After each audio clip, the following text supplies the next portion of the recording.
Assalamualaikum warahmatullahi wabarakatuh. Nama saya Huzaiful bin Muhammad Jashanwa. Saya dari GHBU 112B semester 1. Saya mewakili dari kumpulan 5. So hari ini saya nak buat video tentang apa yang telah pelajari selama di dalam APM. So mari ikuti video kami. Sejarah penubuhan Kesatria ITM atau UITM ialah peristiwa dua demonstrasi pelajar-pelajar Institut Pengajian Tinggi di Malaysia termasuk ITM pada akhir tahun 1975.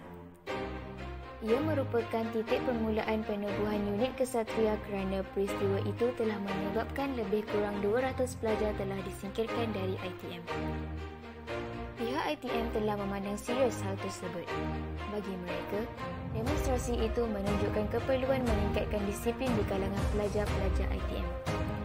Unit Kesatria diwujudkan secara rasmi pada tahun 1976. Pada tahun 1978, ianya dijadikan satu kurikulum dan juga adalah salah satu subjek yang wajib lulus. Kerana majlis ITM tidak akan mengeluarkan diploma untuk pelajar yang gagal subjek tersebut. Kursus kurikulum UITM adalah kursus universiti berkredit. Ia telah diperkenalkan sejak tahun 1976. Ia bertujuan menawarkan program pembangunan pelajar yang bersepadu dan berterusan serta mempunyai nilai tambahan bagi melahirkan graduan bersifat holistik dan cemerlang dengan kebolehpasaran yang tinggi. Ianya juga selari dengan agenda penting dasar pembangunan pelajar berteraskan kemahiran insaniah oleh Kementerian Pengajian Tinggi Malaysia iaitu KPT. Definisi kurikulum ialah kursus universiti yang dijalankan untuk memupuk kemahiran insaniah pelajar seperti yang telah ditetapkan oleh universiti bagi memenuhi salah satu syarat penganugerahan diploma atau ijazah sarjana muda.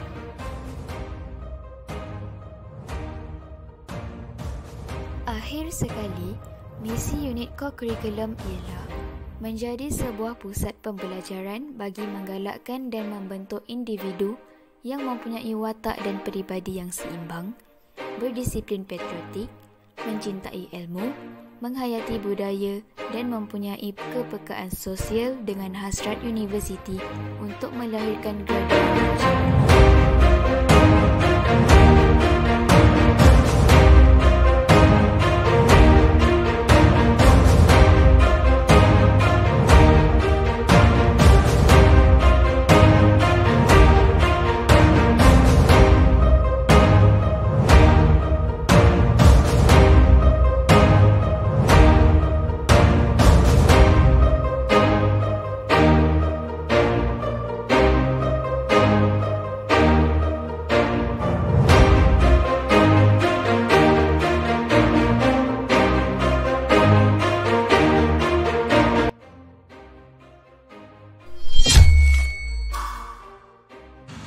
Aktiviti pertahanan awam di negara ini bermula seawal tahun 1938 bagi mengambling orang awam mempertahankan tanah air sehingga tercetusnya Perang Dunia Kedua pada tahun 1941. Pada tahun 1948, British membentuk Local Defence Corps atau dikenali sebagai LDC sebagai permulaan penubuhan organisasi pertahanan awam di negara ini. Seterusnya, LDC telah digubal dan diluluskan perundangannya pada 1951 dan dikenali sebagai The Civil Defence Ordinance 1951 berkuat kuasa 24 Mac 1952. Elemen tugas pertahanan awam ialah memberi amaran, pemindahan, pengurusan tempat perlindungan, pengurusan langkah pemadaman, menyelamat, perkhidmatan perubatan termasuklah pertolongan cemas dan sebagainya. Nama lain bagi APM ialah Civil Defence Force, Civil Protection Agency, Civil Security Agency, Difah Al-Madani dan sebagainya. Keselamatan negara terbahagi kepada tiga iaitu Barisan Pertama Hadapan atau Pertahanan Ketenteraan yang terdiri daripada PUDM, PLDM dan sebagainya. Kedua, Barisan Kedua Hadapan ataupun dikenali sebagai Keselamatan Dalam Negeri yang terdiri daripada MKN, PDRM, JPN dan sebagainya. Selain itu, Barisan Ketiga Hadapan ataupun Keselamatan Awam yang terdiri daripada Rela, JBPM, APM, KKM dan sebagainya. Antara contoh perundangan APM ialah Kanun Kesusahan Penal Code, Akta Perkhidmatan Negara 1952, Akta 425, Akta Pertahanan Awam 1951, Akta 21, dan sebagainya. Saya untuk membasahkan tentang luka dan pendarahan. Luka ialah kecederaan pada tisu-tisu badan yang mengakibatkan pengeluaran darah di bahagian luar atau dalam badan disebabkan alatan tajam atau tumpul. Luka terbahagi kepada dua, iaitu luka terbuka dan luka tertutup. Luka terbuka dia seperti luka di gigaman, luka terkoyak atau luka terhiris. Manakala luka tertutup bila lebam ataupun hematoma, iaitu pendarahannya menjadi beku.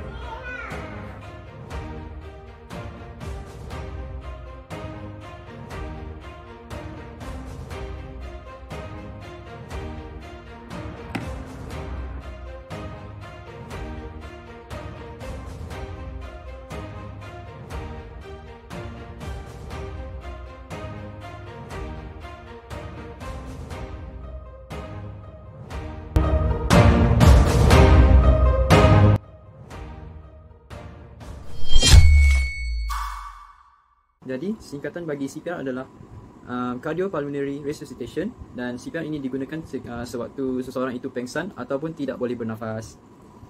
Jadi, pertama sekali kita kena tengok kawasan itu selamat atau tidak. Kita perlu memberi ruang udara padanya seperti kita mendongakkan kepalanya sedikit ke atas dan tengok pada dadanya sekiranya degupan jantung itu, dan seterusnya kita perlu merasa nafasnya dan mendengar nafasnya. Dan sekiranya jantung tidak lagi berdegup, kita perlu menukar cara dengan meletakkan tangan di dada mangsa, di tengah-tengah dada mangsa, dan melakukan sebegini, dan luruskan tangan dan start menolak dengan laju dan kuat. So dia boleh kembali berdegup seperti biasa. Kelajuan seperti 2 kali setiap saat. Jika kita terlatih, kita boleh memberikan 2 kali bantuan nafas setelah 30 penekanan dada. So ini akan menempatkan lagi cara pernafasannya.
Sekarang, saya akan mengatakan 5 prinsip hukum negara.